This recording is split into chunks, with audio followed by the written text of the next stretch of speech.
Un saludo cordial, estimados estudiantes, a la unidad segunda, ¿verdad? Vamos ahora a abordar en esta oportunidad el último tema dentro de nuestra segunda unidad.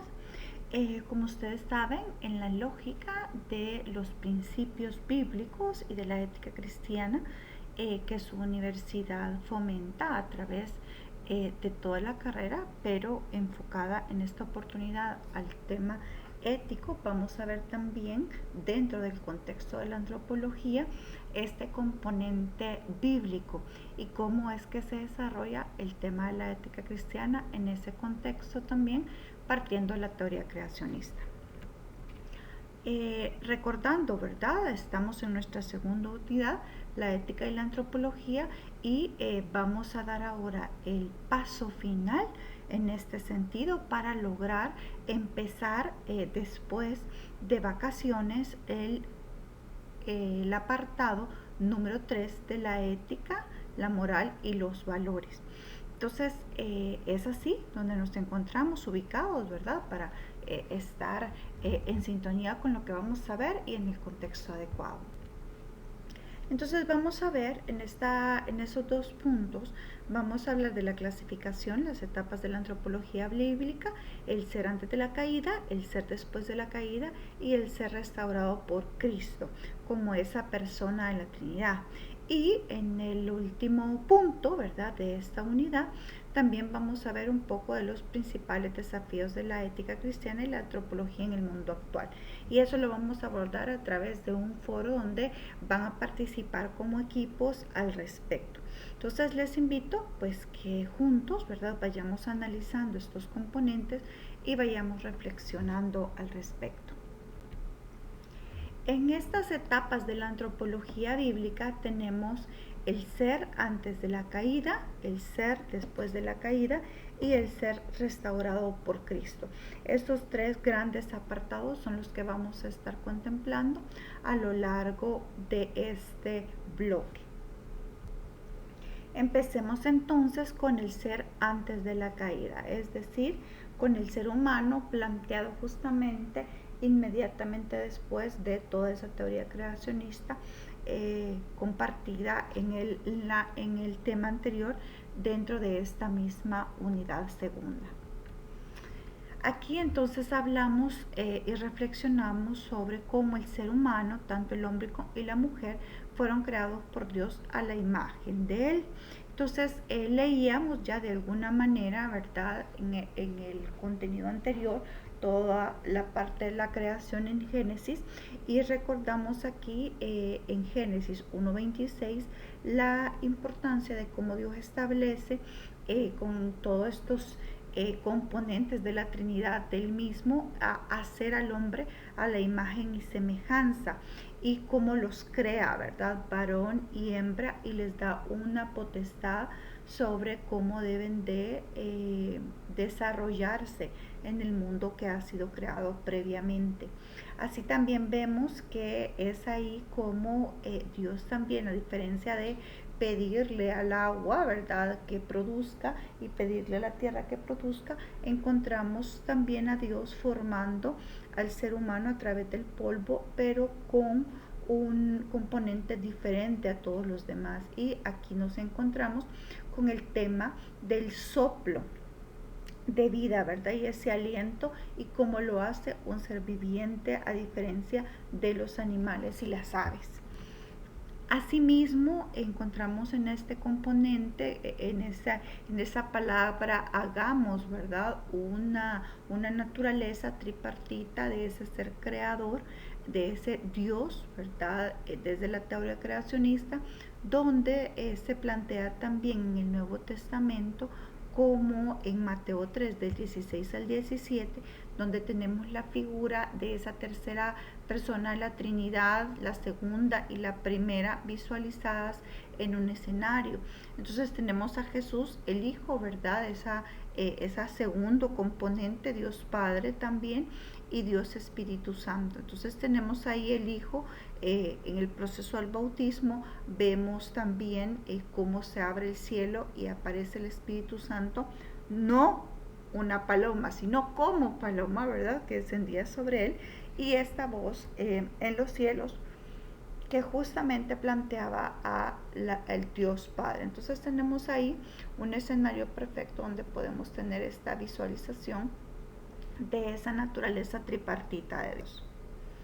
En esa definición tripartita encontramos justamente que hace referencia a estas tres partes, ¿verdad? Aquí ponemos tres referencias de diferentes diccionarios donde nos hace reflexionar sobre esas tres partes. Yo siempre hago aquí una reflexión sobre el triángulo, ¿verdad? Particularmente el triángulo equilátero, donde sabemos que cada lado es independiente, pero que juntos forman un triángulo.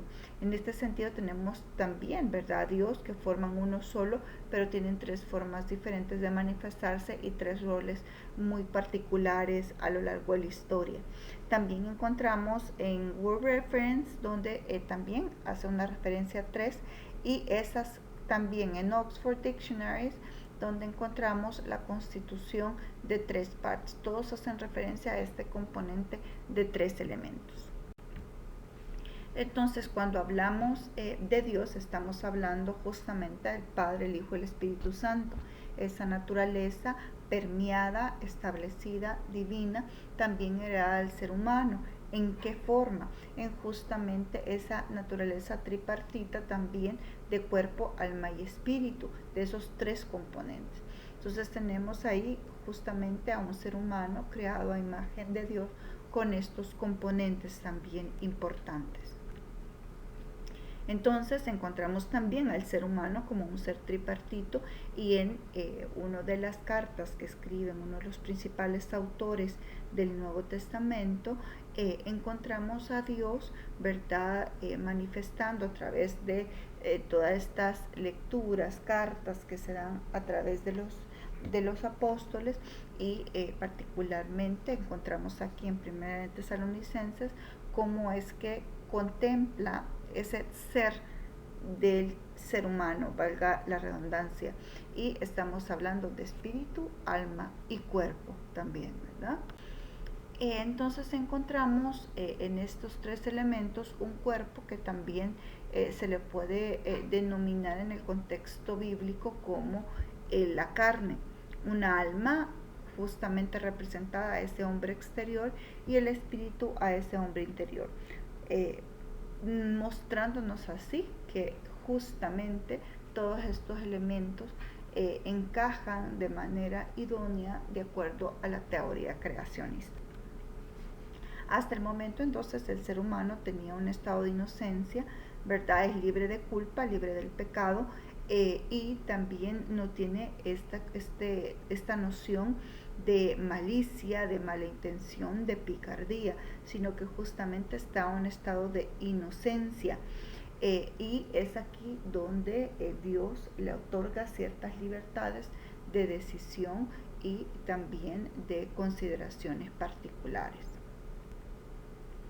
Podemos entonces concluir, ¿verdad?, que el ser humano, previo a la caída, previo a la desobediencia, previo a cuestionar mediante las acciones la forma en que Dios había establecido la vida, entendemos que el ser humano era un ser humano perfecto, sin pecado, creado de tal manera, pero con la opción siempre de decidir permanecer bajo esos lineamientos o cambiar el rol hacia otra lógica fuera de la establecida en el huerto del Edén.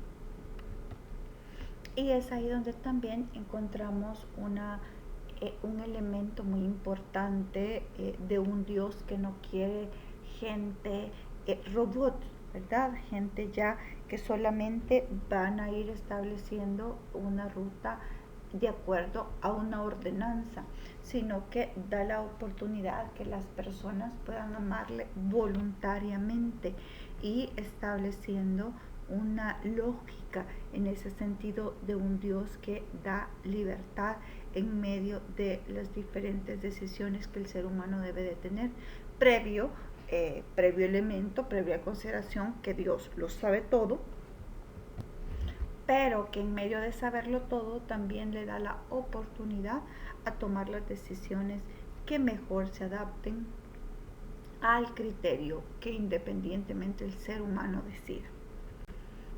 Entonces, entre estas etapas de la antropología bíblica, tenemos entonces, después de ese ser perfecto, ese ser inocente, no igual a tonto o no igual a estas características que son peyorativas, sino como un estado en el cual perfectamente se establece a un ser creado, ¿verdad? Con ciertas condiciones bajo un parámetro de mundo perfecto. Aparece entonces el ser después de la caída en un momento crítico importante donde se ve en la encrucijada de tomar una decisión en referencia a aceptar lo que ya se le había establecido dentro del huerto o bien a tomar una decisión paralela desobedeciendo los principios establecidos en ese momento. Es así como nos encontramos en Génesis 3, a 2 capítulos adelante, donde encontramos ya a la serpiente, una representación a lo largo de toda la Biblia, con algunas excepciones, pero tenemos a la serpiente, un animal, ¿verdad?, cuyo característica se le denota por la astucia, en la cual empieza a cuestionar directamente las palabras que Dios había dicho a través previamente con Adán, a través de esta relación cercana. Entonces empieza a cuestionar y eso hace a la mujer quedarse a considerar ese cuestionamiento para luego empezar un diálogo sobre cómo poder romper esos límites establecidos de parte de Dios en su momento. Tenemos entonces en la terminología algunos elementos a destacar muy importantes. Primero, el término de la caída como tal. La caída hace referencia a esa pérdida del estado original espiritual y moral del ser humano. En el principio, justamente es un ser que tiene que ver con todo lo que Dios ha establecido semejante en perfección y sin culpa. Tenemos también a la serpiente, una serpiente que encontramos desde Génesis a Apocalipsis, con una excepción, allá con Moisés y el pueblo de Egipto, pero a lo largo de toda la Biblia encontramos a una serpiente vinculada con Satanás, una serpiente que va a ser lanzada al lago de fuego, ¿verdad?, conocido también como infierno, y es ahí donde justamente nos especifica incluso al final de la misma que estamos hablando de la serpiente dirigida específicamente como el diablo y Satanás. Entonces tenemos ahí una terminología muy específica, muy clara, que se va a ir desarrollando a lo largo del proceso de cómo es que el ser humano viene de un estado de perfección a un estado de caída, pero también a un estado de restauración.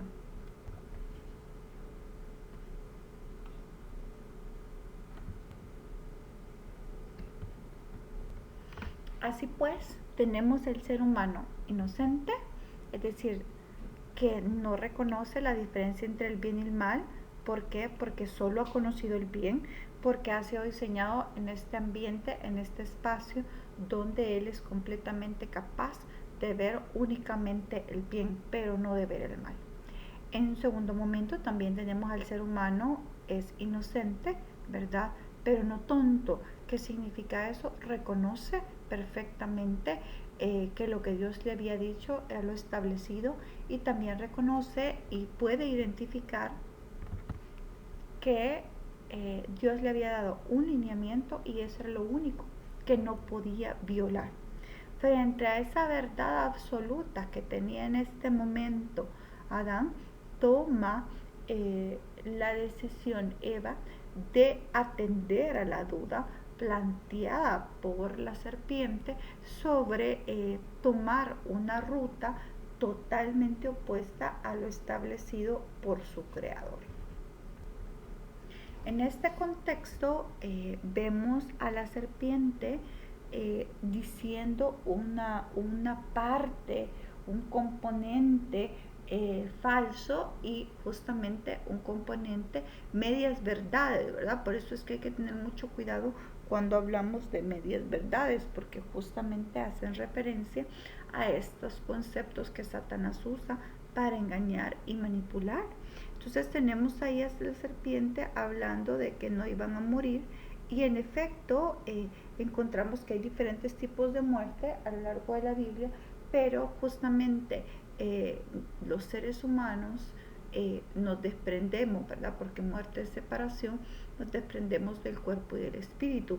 La idea de Dios original era que no nos separáramos de Él, sino que estuviéramos en esa comunión plena y perfecta. Luego tenemos justamente ese otro cuestionamiento y también poniendo en entredicho cómo Dios ve los elementos ante el bien y el mal.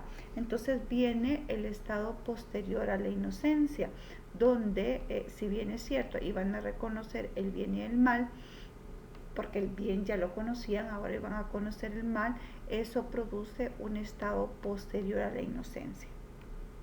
Luego vemos en el versículo 6 tres elementos importantes donde se pone de manifiesto, ¿verdad? Por un lado, ya Dios habiendo planteado sus características, lo que él pensaba, lo que él creía y el establecimiento de la norma, viene Satanás, plantea también su ruta, plantea también sus argumentos y la mujer se encuentra en plena disposición de decidir.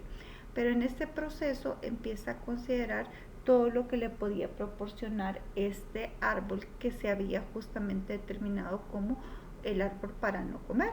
Entonces encontramos aquí este árbol donde se aparece como bueno para comer, agradable a los ojos y codiciable para alcanzar sabiduría. Tenemos entonces estos tres componentes que nos hacen reflejar los deseos de los ojos, los deseos de la carne y la vanagloria de la vida. En ese proceso, ¿verdad? Encontramos al ser humano con esta capacidad de decidir, de tomar sus propias decisiones independientemente de quién era su creador. Y esa es una de las características más importantes que Dios ha dejado en el ser humano, esa conciencia del libre albedrío.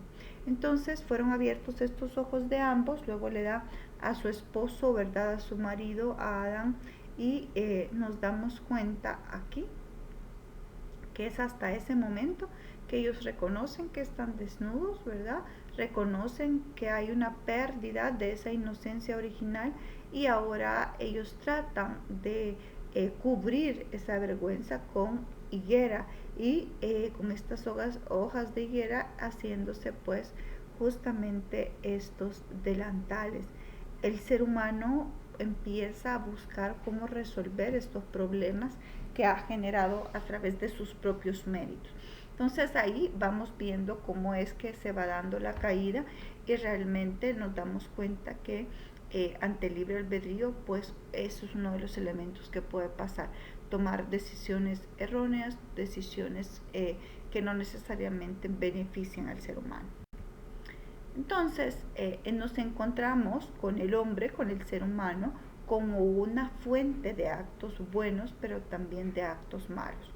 Un componente de voluntad humana, pero también con un componente de libre albedrío propio del ser humano, ¿verdad? No actúa únicamente en coacción o en coerción, no, sino que justamente tiene la capacidad de elegir, de seleccionar qué es lo que quiere y cómo lo quiere hacer. Es por eso que aparece el concepto de la voluntad humana, partiendo de esa capacidad que los seres humanos tienen para determinar qué es lo que les va a mover, cuál va a ser la forma en que se va a ir planteando esa intencionalidad.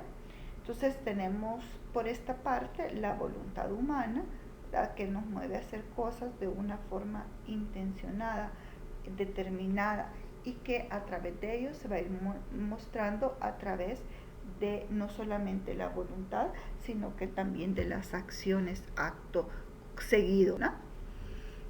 En esta facultad que estamos hablando, que permite al ser humano gobernar esos actos, decidir con libertad y optar por un tipo de conducta determinado, es justamente la parte que está a la base. Es decir, gobernamos lo que hacemos, podemos decidir con libertad y tenemos la opción de generar la conducta determinada que queremos desarrollar. Entonces, la voluntad es el poder de elección que lo llevamos a cabo, lo concretamos con la ayuda de la conciencia. Entonces aparece también ahí el factor de la conciencia. Entonces, cuando hablamos siempre en esta línea de la voluntad y hablamos de esa facultad de decidir y ordenar esa propia conducta, nos encontramos también con que como seres humanos tenemos esa capacidad de determinar, ¿verdad?, qué es esa intención. Y no siempre la intención se termina materializando en las acciones. Por eso es que debemos de hacer cosas buenas que parezcan buenas, ¿verdad? Y mucho cuidado con hacer cosas buenas que parezcan malas o cosas malas que parezcan buenas. Mucho cuidado, el tema de la coherencia, ¿verdad? Pero aparece también todo este tema de que tenemos la capacidad de hacerlo, pero sobre eso también aparece el corazón, y hablamos también de un ser creador que tiene la capacidad de no ver únicamente las apariencias, sino también el corazón. Por eso es que nos debemos de preocupar mucho por tener un corazón limpio en el sentido de las intenciones, en el sentido de qué es lo que nos está moviendo realmente a desarrollar una acción en específico. Asimismo, vemos entonces que esa conciencia interrumpe la inocencia una vez que Adán y Eva deciden morder este fruto, que dicho está claramente, no se define cuál es. La gente siempre habla de manzana, no obstante la Biblia no es específica, solo habla de un fruto como tal. Entonces, una vez ambos han comido, y eso es interesante, no solo es hacia la mujer, sino hacia la mujer y el hombre, cuando ambos han comido, entonces se dan cuenta, ¿no?, que han sido fruto, ¿verdad?, de su decisión. Una vez ellos toman esta decisión, inicia un proceso también de considerar el tema de la libertad, donde cada uno decide cómo obrar según su propia voluntad a lo largo de su vida, y es responsable de los actos. Y esta es una de las cosas que incluso a nivel de liderazgo se toma en cuenta, y es, miren, ser conscientes que somos justamente resultado de lo que nosotros decidimos. Es importante, nadie más decide por nosotros todos estos elementos, somos nosotros los que decidimos, los que somos responsables. Por eso es que también, habiendo hablado de la voluntad, de la intención, de la conciencia, vinculamos aquí que este término de la libertad está muy vinculado con la conciencia. ¿Por qué? Y hay un tema, ¿verdad? Hay un tema ahí de libertad, intención, pero también conciencia, la que nos permite también ir decidiendo e ir considerando qué es lo que queremos hacer en cada momento en particular, desde robarnos un lapicero hasta robar un banco. Es esa conciencia, es esa libertad que nos hace pensar que podemos tomar la vida de otra persona, tomar el dinero de otros, ese rompimiento de ese contrato social previamente establecido. Entonces, cuando hablamos de conciencia, ¿de qué estamos hablando? Hablamos de un conocimiento que se tiene sobre uno mismo y el entorno como tal, pero también hace una referencia a este componente moral y la recepción moral de los estímulos del interior y del exterior. Entonces aquí tenemos un componente bastante fuerte porque habla sobre la conciencia de uno mismo. Y aquí yo les pregunto, ¿verdad?, a ustedes, ¿cómo están en este tema? ¿Se conocen a ustedes mismos? ¿Están conscientes del entorno? ¿Cómo lo identifican? ¿Cómo lo pueden eh, plasmar? ¿Cómo lo pueden mapear ustedes mismos? ¿Cómo se ven? Y ojo, esto requiere verse al espejo y decir, bueno, no es como lo que yo quisiera hacer, sino primeramente lo que soy, conciencia sobre lo que soy, pero también sobre lo que quiero y las libertades que tengo y el requerimiento en la toma de decisiones a partir de eso. Entonces, ¿existe alguna relación entre ambas, verdad? Entre esta voluntad y conciencia, son la misma cosa, hacen referencia a lo mismo. Este es un planteamiento que los invito a hacer, ¿verdad? ¿Cómo es que se relaciona la voluntad con la conciencia? ¿Son la misma cosa?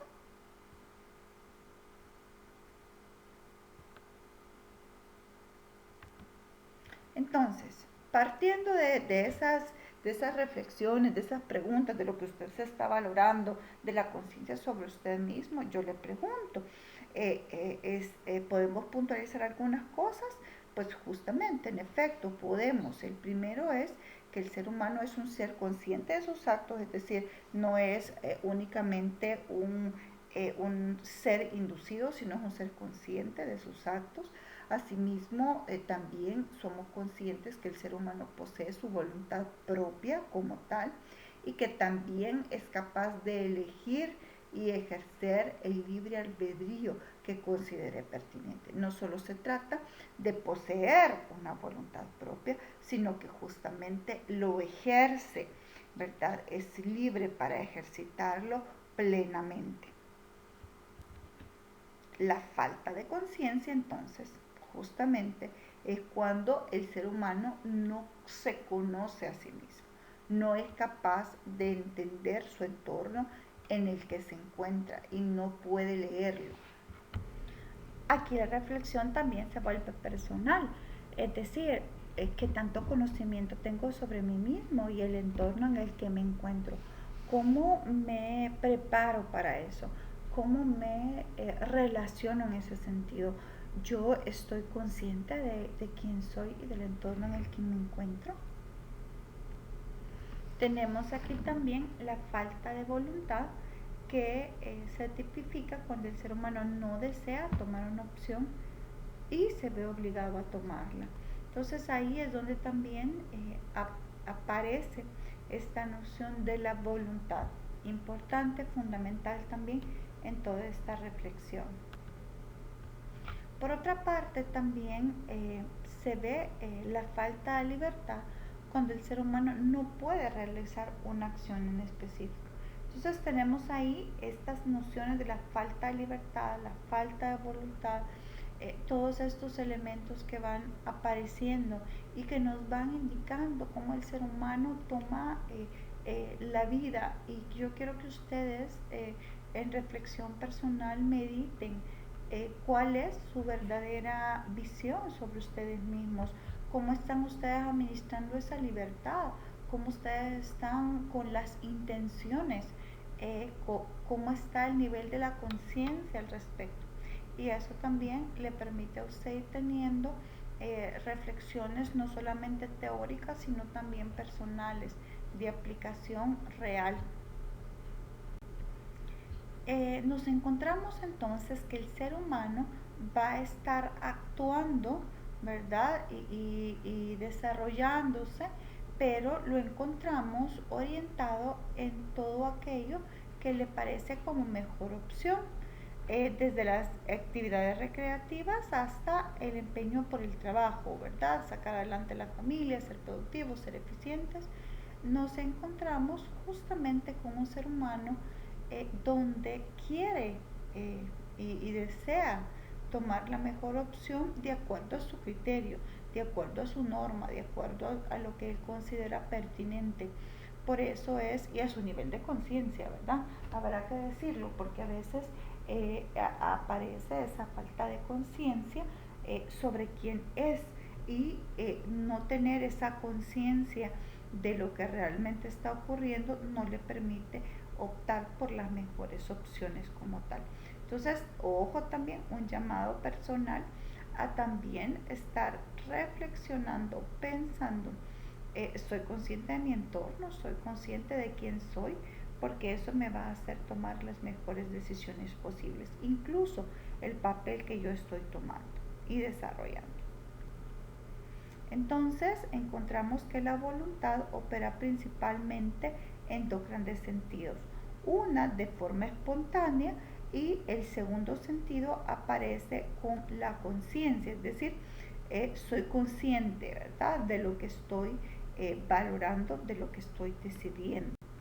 Entonces, cuando hablamos de esta voluntad de manera espontánea, aparece debido a la motivación y el convencimiento de realizar algo. Es decir, cuando usted quiere salir de un problema, cuando usted quiere salir adelante o salir a pasear con alguien o iniciar algo, una organización, asistir a un entrenamiento, hay una motivación previa, ¿verdad? Hay un convencimiento para realizar algo.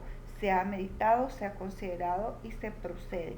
Es decir, se toma no de manera sin conocimiento, sino más bien conociendo, sabiendo qué es lo que nos motiva, estando convencidos de eso, pues se procede a tomar, ¿verdad?, una acción específica. Por otra parte, el segundo sentido, que es el consciente, es ese esfuerzo, ¿verdad?, u obligación para realizar determinadas cosas, pese a que pueda hacer que nos cause cierta molestia, ciertas dificultades, pero nos permite ir avanzando. Somos conscientes y por eso lo decidimos hacer de la manera que se ha establecido. La voluntad entonces se vuelve fundamental para el ser humano, ya que le da esa capacidad de llevar a cabo acciones contrarias, si es necesario, las tendencias inmediatas del momento. Entonces puede ser que, y aquí es una reflexión también para la vida personal, a veces pensamos, ¿verdad?, que siempre se trata de, bueno, si la mayoría lo está diciendo, pues debe de ser correcto, la mayoría lo dice, entonces es así. Entonces aquí es donde entra la voluntad y todo este tema que hemos venido hablando, la importancia de investigar, la importancia de centrarse en cómo son las cosas, en identificar los diferentes elementos y lograr plenamente ser consciente de esa realidad propia y del entorno. Por eso hay un tema de capacidad para llevar acciones contrarias a las tendencias inmediatas del momento, y yo tengo que saber específicamente qué es lo que deseo. Deseo que las cosas procedan de esta manera, o me dejo llevar por lo que todos dicen, o investigo y analizo, o tomo una acción diferente a lo que las tendencias me indican, o creo que pese a que todos lo siguen, pues esto es lo adecuado. Entonces ahí empieza todo este tema de la voluntad, donde no se puede lograr, ¿verdad?, los objetivos planteados si no se tienen. Sin voluntad es imposible. ¿Por qué? Porque justamente es esa capacidad para tomar estas acciones. Se puede, por supuesto, simultáneamente observar lo que se desea hacer y además tener conocimiento de las razones por las que se elige hacer una cosa u otra. ¿Se puede esto simultáneamente observar? Por supuesto que sí, ¿verdad? Vamos a poder diferenciarlo, saber esa elección y hacer eso, una cosa en lugar de otra, y somos, siendo plenamente conscientes o no, pues sin duda se trata de una decisión. Entonces hay ahí una reflexión para nosotros en cómo es que realmente estamos administrando ese conocimiento. Entonces aparece quizás una de mis conceptos favoritos a lo largo de la vida, y es el libre albedrío. Es una capacidad que Dios, desde la teoría creacionista, ¿verdad?, que Dios ha dotado al ser humano para seleccionar lo que quiere hacer, ¿verdad? Para decidir y no estar atado a una decisión específica o determinada. Entonces, ¿qué es esto del libre albedrío? Cuando hablamos de este concepto, hablamos de una potestad que tiene el ser humano de obrar según considere y según elija pertinente. Lo que significa que las personas tienen naturalmente libertad para tomar sus propias decisiones, ¿verdad? Sin estar sujetos a presiones, sin estar sujetos a necesidades, a limitaciones o aún incluso predeterminación divina. Por eso es que me parece tan caballeroso de parte de Dios el haber dotado a Adán y Eva con este componente de libre albedrío, con esa capacidad de decidir qué es lo que quieren. Porque al final del día Dios quiere que estemos con Él no por un contrato, no por algo que yo pueda sacar provecho, sino porque realmente deseamos eso, deseamos estar con Él, deseamos cumplir su voluntad de forma libre, de voluntaria, con conciencia, pero no solamente por una obligación o un elemento de obligatoriedad externa. Por eso es que el libre albedrío para mí se vuelve una de las características y los conceptos más importantes. Este libre albedrío significa, en resumidas cuentas, que tenemos esa libertad tanto para hacer el bien, si así lo deseamos, como para hacer el mal. Y justamente lo vemos a lo largo de la sociedad y de la historia, hemos tenido esa capacidad de decidir plenamente qué es lo que queremos hacer, el bien y el mal en sus más amplias extensiones, ¿verdad? Sin embargo, la moral se ha preocupado a través del sistema jurídico de establecer ciertos límites. Sin embargo, esos límites pueden ser agredidos, ¿verdad?, con facilidad y sin duda con sus respectivas consecuencias, ¿verdad?, a nivel de justicia. Pero lo observamos plenamente como esa capacidad, ¿verdad?, de esa libertad. Entonces, este principio fundamental del libre albedrío nos permite tomar la decisión. Si queremos venir, venimos, si queremos ir, vamos, si queremos comer, comemos, ¿verdad? Todos esos elementos que nos dan la capacidad de decir qué quieres hacer, bueno, eso haz. Sin duda, ¿verdad? Con la respectiva consecuencia aunada a esa decisión, ya sea buena o mala, pero siempre acompañado de esta. Con eso el libre albedrío en la Biblia aparece, ¿verdad?, como esa facultad de obrar como se desee, independientemente si las decisiones son buenas o malas. Eso es un tema que Dios le ha dado al ser humano. Teniendo esa claridad sobre el libre albedrío, ¿verdad?, de las competencias que tenemos a partir de eso, en Josué 24:15 se establece un versículo donde este israelita que retoma el pueblo de Israel para guiarlo después de Moisés, encontramos justamente que se pone a la disposición y dice, bueno, miren, nosotros podemos decidir a quién servir. Y de hecho él se pone como ejemplo determinándose que él y su casa va a servir al Señor Jehová. Entonces ahí es donde empezamos a observar esos ejercicios sobre el libre albedrío a través de la Biblia.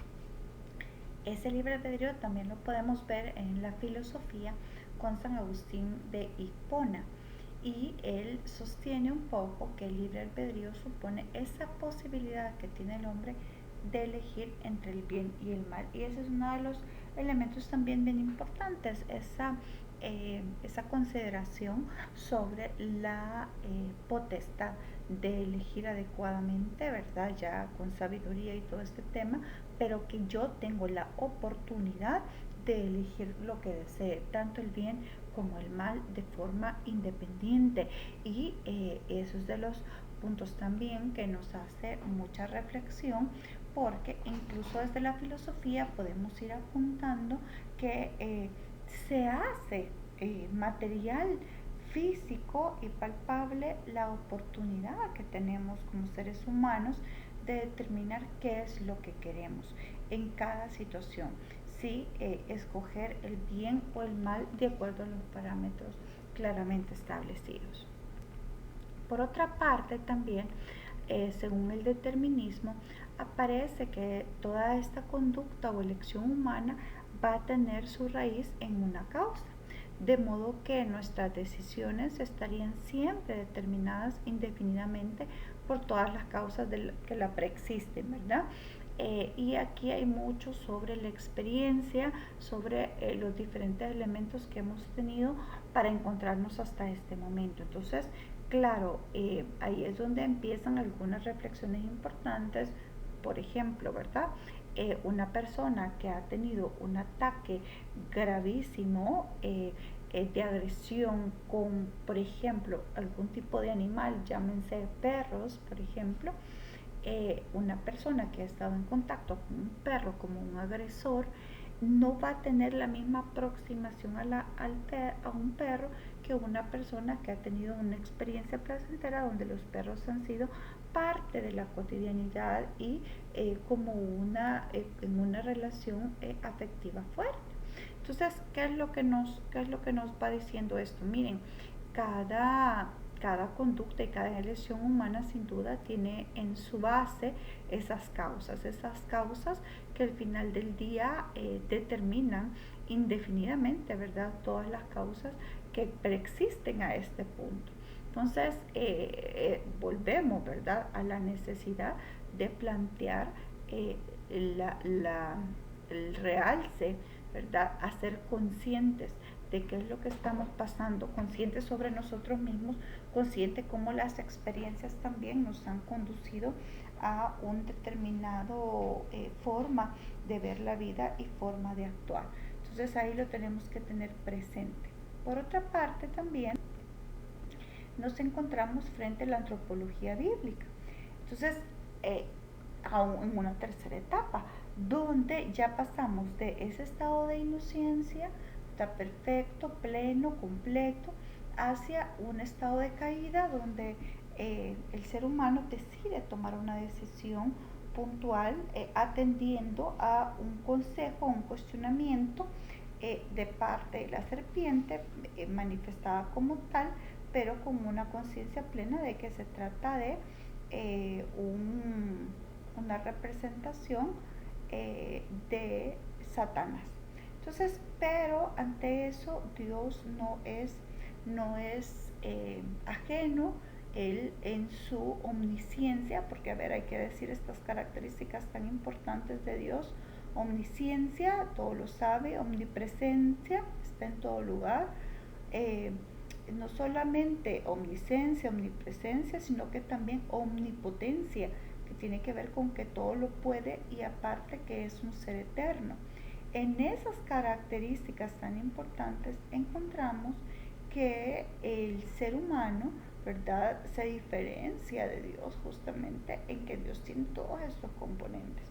Entonces Dios, pese a que no determina, ¿verdad?, las decisiones que tomamos, sí sabe en qué va a terminar esa decisión que tomemos, ¿verdad?, en su omnisciencia. Entonces, para Dios no lo tomó por sorpresa al final del día que Adán y Eva pues decidieran de acuerdo a su libre albedrío y tomaran una decisión errónea. Dios prepara un escenario donde va a aparecer Jesús como el Cristo, manifestado, un Dios hecho carne para el mundo, donde va a buscar restaurar lo que se perdió con la serpiente Adán y Eva. Entonces Jesús aparece como el Hijo de Dios que viene al mundo para restaurar después de esa caída. Él viene a restaurar eso que se perdió. Por eso es que en Primera de Corintios, en el Nuevo Testamento, y si no lo recuerdan, ¿verdad?, la Biblia está dividida en estos 66 libros, 39 del Antiguo Testamento, 27 del Nuevo, y cómo es que a través de estos dos elementos se parten debido a la presencia de Jesús en la tierra. Entonces hablamos de que después de Jesús en la tierra aparece el Nuevo Testamento, y previo a Jesús en la tierra hablamos del Antiguo Testamento. Entonces dentro del Nuevo Testamento, en 1 Corintios 15, del 21 al 22, nos aparece justamente la reflexión de cómo es que la muerte entró por un hombre, ¿verdad? Y por él también entró el pecado a la raza humana. Entonces, así como en Adán todos mueren de acuerdo al pecado, en Cristo Jesús todos pueden ser vivificados si toman una decisión plena de cambiar su estilo de vida, de decidirse por una decisión eterna como la planteada, ¿verdad?, a través de Jesús como una oportunidad en San Juan 3:16. Entonces Jesús tiene ese propósito de rescatar lo que se había perdido. Esa voluntad, ese libre albedrío son entregados para cumplir esa voluntad de Dios y no su propia voluntad. Entonces tenemos a un Jesús dispuesto, manifiesto, donde tiene la capacidad de, a diferencia de Adán, seguir al pie de la letra las indicaciones de su Padre, costándole plenamente la muerte, y no una muerte cualquiera, sino una muerte de cruz. Entonces ya tenemos aquí una representación también de del Hijo de Dios como tal, un Hijo de Dios obediente, un Hijo de Dios listo a cambiar ese rol y ese plan que Adán no pudo, ¿verdad? Entonces, a cambiar ese rol, ese plan en el que se estaba en ser humano, y cumplir a cabalidad lo establecido por su Padre. En Lucas 19:10 hablamos de que Jesús, el Hijo del Hombre como tal, vino a buscar y a salvar lo que se había perdido. Esa relación perfecta, esa relación íntima que estaba en el huerto del Edén. ¿Y que se perdió? Debido a las decisiones en pleno libre albedrío, en pleno uso de sus facultades, con su plena voluntad, Adán y Eva tomaron y llevaron a cabo. Entonces, en San Juan 3:16 se abre esta puerta y por eso es que Dios decide mandar a su Hijo, porque se da cuenta a través de todo este proceso que el ser humano, y lo sabía desde el principio, ¿verdad?, iba a tomar una decisión errada, queriendo por sus propios medios, ¿verdad?, decidir y juzgar.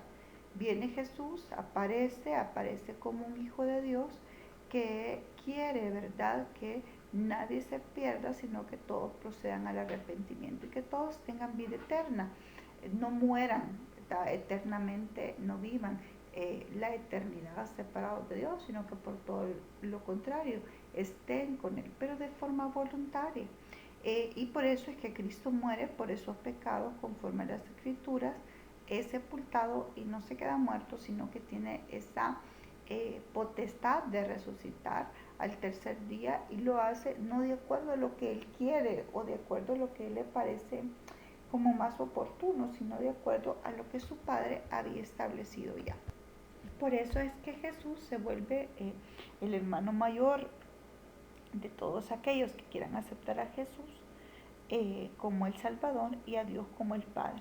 Usualmente se cree que aceptar a Cristo tiene que ver únicamente con aceptar el sacrificio, pero cuando aceptamos a Cristo aceptamos todo el paquete, ¿verdad? No solo aceptamos el sacrificio que Dios tuvo al mandar a su Hijo, sino también el sacrificio de Jesús como tal, pero también estamos considerando esos valores detrás de ellos que implican que Jesús y Dios se vuelven, este Dios tripartito, ¿verdad?, se vuelven parte de nuestra vida con el Espíritu Santo de residencia permanente en nuestro corazón. Y cómo es que vuelve y toma un rol importante, ya no solo como amigos, como una especie de relación lejana, sino una relación cercana donde también aceptamos a Dios Padre como nuestro Señor.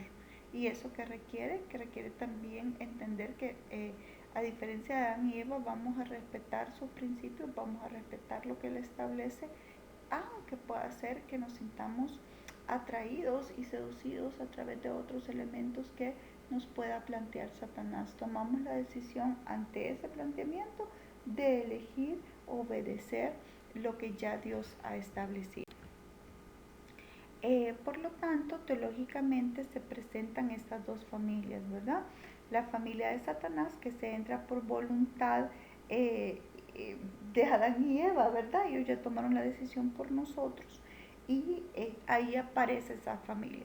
Pero por el lado de Adán y Eva, pues entramos naturalmente conforme ya no a semejanza de Dios, sino conforme a semejanza de Adán, y de esta heredamos una naturaleza totalmente pecaminosa, así como entró el pecado por Adán, ¿verdad? Así también todos pecamos y todos tenemos que pagar por este elemento. Asimismo, en ese contexto, Dios ofrece una oportunidad. La familia de Dios, que claramente tiene que ver con recibirlo, con creer en su nombre y ser llamados hijos de Dios, ¿verdad? Que son justamente engendrados en este contexto espiritual. Entonces, ¿cómo entramos a ella? Entramos a través de ese nacimiento natural y a la familia de Satanás, ¿verdad? Esta familia por nacimiento natural, pero aquí entramos a la familia de Dios por un nacimiento espiritual, un nacimiento consciente, un nacimiento pensado, decidido, en donde aceptando ese sacrificio, confesando con nuestra boca que Jesús es el Señor y creyendo en nuestro corazón que Él levantó de los muertos, no se quedó muerto, ¿verdad? Sino que resucitó. Es ahí como empieza todo ese tema de esa nueva familia, de estar conscientes que ahora tenemos una familia no solamente física, sino que también espiritual, y que Dios se vuelve nuestro Padre como tal. Por ello, para las reflexiones últimas, para este último punto de los principales desafíos, yo les quiero dejar una tarea de reflexión para cerrar esta unidad. Y para ello les voy a pedir que lo trabajen en equipos y hagan una sola participación por equipo. Y les voy a invitar a que reflexionemos sobre los siguientes puntos. La primera pregunta es, ustedes ya vieron, ¿verdad?, cómo fuimos relacionando la antropología con los diferentes elementos. Ahora yo quiero que ustedes relacionen todo este tema antropológico actual con la Biblia y los cristianos en esta época, ¿verdad? Entonces, ¿cómo la antropología actual, ¿verdad?, con la Biblia y los cristianos también actualmente vale la pena la doble mención sobre la actualidad. No solo es la versión actual de la antropología, sino que también en la actualidad, en el contexto que nos encontramos. En segundo lugar, quiero que reflexionen qué piensan sobre las Sagradas Escrituras, la Biblia, ¿verdad? Que creen en ella, no creen en ella, ¿por qué no creen en ella? En el caso que hayan algunos que crean en el equipo y algunos que no crean, les voy a pedir que ahí sí dividan su argumento entre los que creen y también defiendan su argumento los que no creen. En el punto número 3 también vamos, yo quiero que ustedes reflexionen, ¿verdad? Y vamos a considerar por qué la gente ha dejado de creer en Dios. ¿Qué piensan sobre eso? ¿Qué piensan sobre lo que Dios ha establecido y cómo es que a través de eso se ha ido perdiendo esta creencia y a qué se debe? ¿A qué la atribuyen ustedes? Y por último, yo les voy a poner un casito. Este casito van a asumir que ustedes son un grupo de médicos científicos del 2021 y son reconocidos a nivel mundial. Dado su nivel de fama, ¿verdad?, de fortuna, se les pide que creen un virus que va a estar diseñado solamente para nada malo, sino que solo para hacer pruebas de laboratorio. Sin embargo, le pagan a usted un par de millones, a ustedes y su equipo, por su trabajo. Entonces, un par de años más tarde, en el 2030, ¿verdad? Se dan cuenta que el virus que ustedes diseñaron se creó y fue soltado a nivel mundial. Entonces, y está empezando a hacer daño ese virus, ¿verdad? Entonces, ¿qué va a hacer usted? ¿Qué consideraciones va a tomar tanto en el 2021 como en el 2030? Recuérdense que todo esto es en el contexto de la antropología, pero también la ética. Entonces, con esto cerramos la unidad. Aprovecho para desearles unas felices vacaciones, que pasen lindo tiempo con su familia y que pues Dios mediante nos vemos para iniciar la tercera unidad cuando volvamos de vacaciones. Saludos cordiales para todos.